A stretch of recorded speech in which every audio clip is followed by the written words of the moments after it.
Assalamualaikum warahmatullahi wabarakatuh.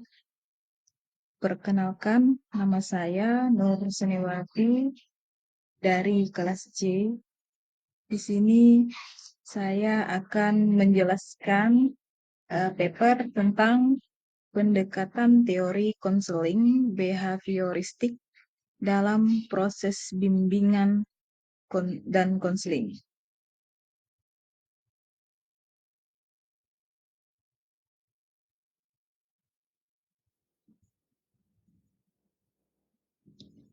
Untuk yang pertama, di bab pendahuluan ada latar belakang. Bimbingan dan konseling merupakan salah satu layanan yang diberikan oleh lembaga pendidikan untuk membantu peserta didik agar dapat mengembangkan potensinya secara optimal. Dalam memberikan layanan bimbingan dan konseling, konselor perlu menggunakan pendekatan yang tepat agar dapat mencapai tujuan konseling. Salah satu pendekatan yang dapat digunakan dalam bimbingan dan konseling adalah pendekatan behavioristik. Pendekatan behavioristik berfokus pada perubahan perilaku konseli. Pendekatan ini dasarkan pada teori belajar behavioristik yang menyatakan bahwa perilaku manusia dapat dipelajari dan diubah melalui proses belajar.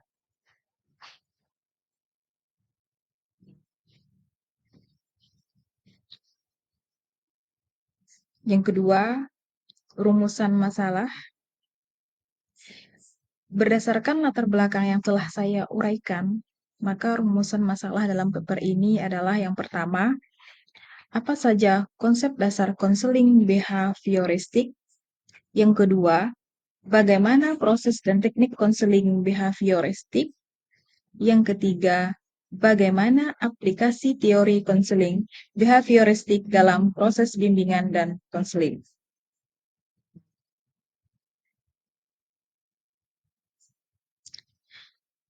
Tujuan dari penulisan paper ini adalah untuk yang pertama, mengetahui konsep dasar konseling behavioristik. Yang kedua, memahami proses dan teknik konseling behavioristik. Yang ketiga, mengetahui aplikasi teori konseling behavioristik dalam proses bimbingan dan konseling.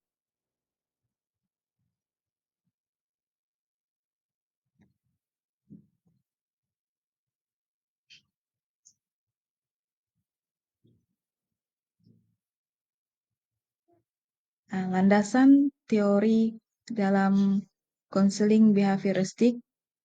Yang pertama, teori belajar operan.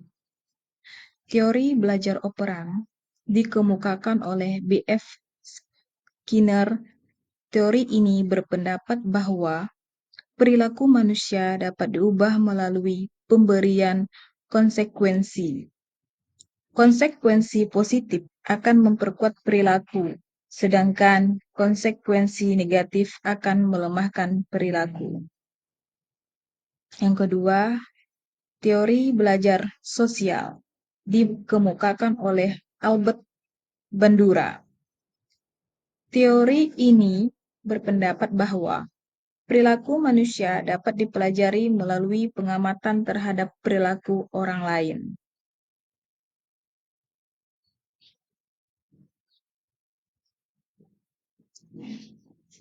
Bab pembahasan yang pertama, konsep dasar konseling behavioristik.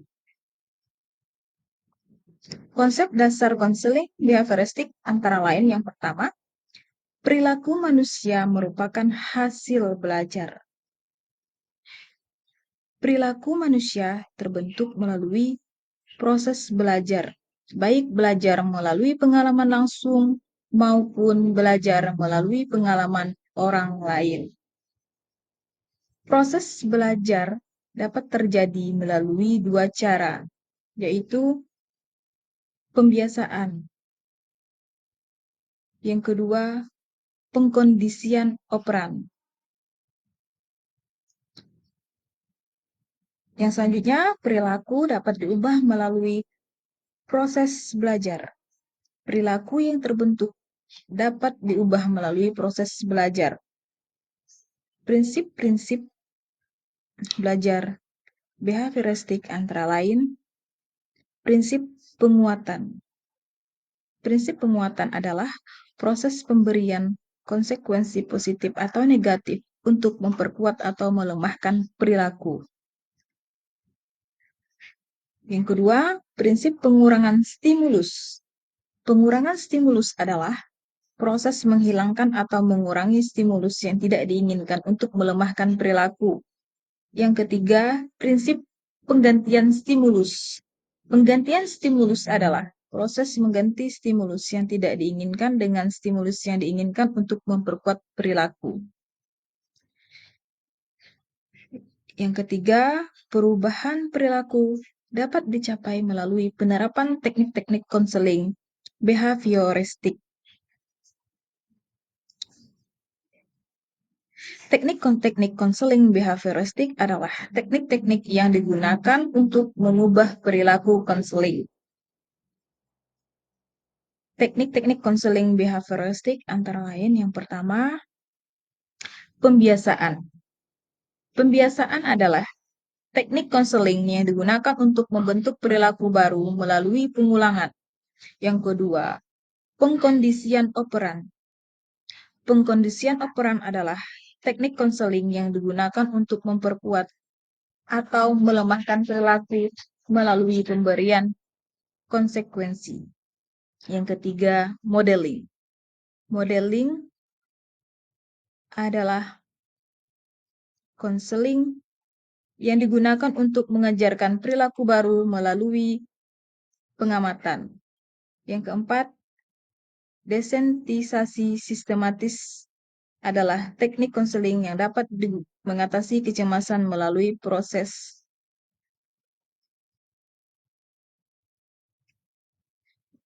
relaksasi dan pengkondisian. Yang kelima, terapi perilaku kognitif. Terapi perilaku kognitif adalah teknik konseling yang digunakan untuk mengubah perilaku melalui perubahan pola pikir. Untuk pembahasan yang kedua, proses dan teknik konseling behavioristik. Proses konseling behavioristik terdiri dari 4 tahap. Yang pertama, asesmen. Pada tahap ini, konselor melakukan asesmen untuk memahami masalah konseling dan penyebabnya. Asesmen dapat dilakukan melalui wawancara, observasi, atau tes. Yang kedua, diagnosis. Pada tahap ini, konselor mendiagnosis masalah konseling berdasarkan hasil asesmen. Diagnosis dilakukan untuk menentukan tujuan konseling dan teknik yang akan digunakan. Yang ketiga, intervensi. Pada tahap ini, konselor menerapkan teknik-teknik konseling behavioristik untuk membantu konseling mencapai tujuan konseling. Teknik konseling behavioristik antara lain pembiasaan, koordinasi peran, modeling, desensitisasi sistematis, terapi perilaku kognitif. Yang keempat, evaluasi. Pada tahap ini, konselor mengevaluasi hasil konseling untuk mengetahui apakah tujuan konseling telah tercapai.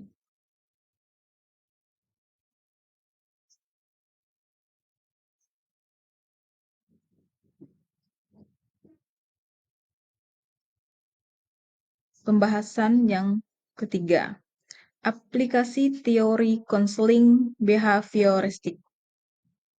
Teori konseling behavioristik dapat diterapkan untuk berbagai jenis masalah konseling.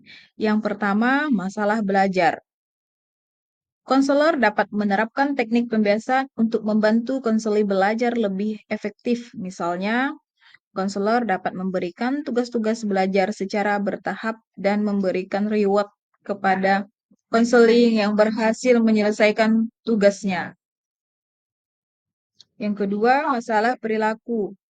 Konselor dapat menerapkan teknik pengkondisian operan untuk membantu konseling mengubah perilakunya. Misalnya, Konselor dapat memberikan reward kepada konseli yang menunjukkan perilaku yang lebih adaptif dan memberikan konsekuensi negatif kepada konseli yang menunjukkan perilaku yang maladaptif. Yang ketiga, masalah emosional. Konselor dapat menerapkan teknik modeling untuk membantu konseling belajar cara mengelola emosinya. Misalnya, konselor dapat memberikan contoh bagaimana cara mengekspresikan emosi secara sehat. Yang terakhir, masalah sosial. Konselor dapat menerapkan teknik modeling untuk membantu konseling belajar keterampilan sosial. Misalnya, konselor dapat memberikan contoh bagaimana cara menjalin hubungan dengan orang lain.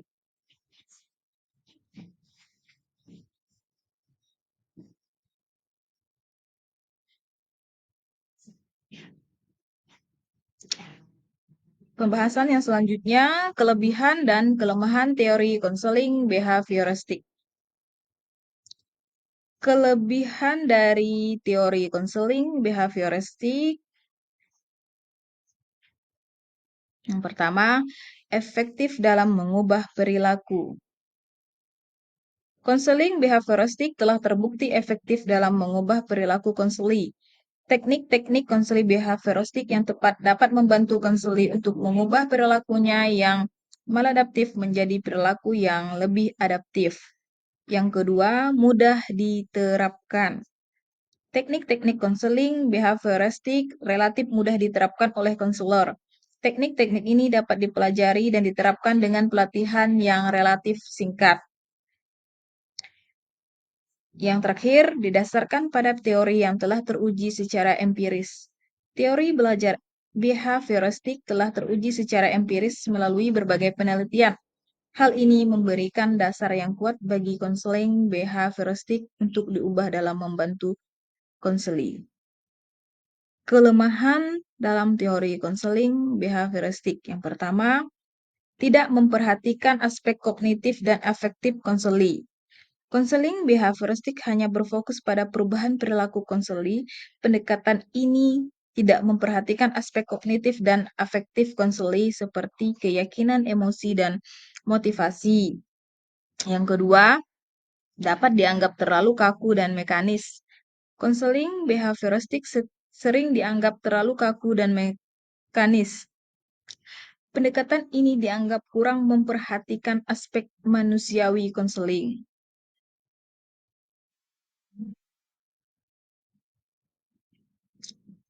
Untuk kesimpulannya, konseling behavioristik adalah pendekatan konseling yang berfokus pada perubahan perilaku konseling.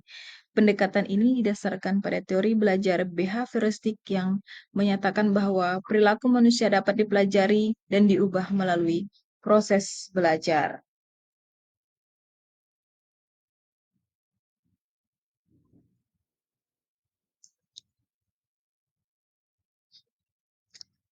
Demikian penjelasan dari saya. Jika ada kata-kata yang salah atau yang tidak berkenan, mohon dimaklumi dan dimaafkan. Wabillahi taufik wal hidayah. Wassalamualaikum warahmatullahi wabarakatuh.